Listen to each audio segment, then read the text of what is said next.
Hey guys, welcome back to my channel, and today is a quick tutorial on how I cut vinyl without my cutting mat.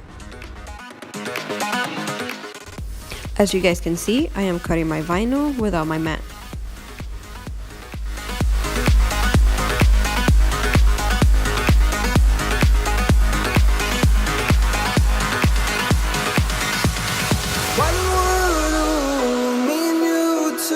Slap the way through the door.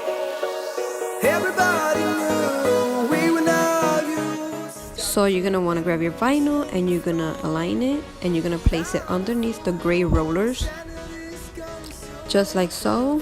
And then after that, you want to go ahead and hit the go button, and this is what it looks like, guys. See how it cuts? Isn't that awesome? Especially when your mat is not as sticky and you don't have a mat to go to.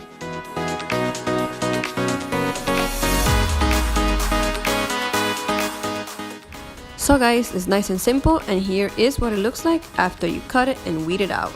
Nice, right? Thanks for watching.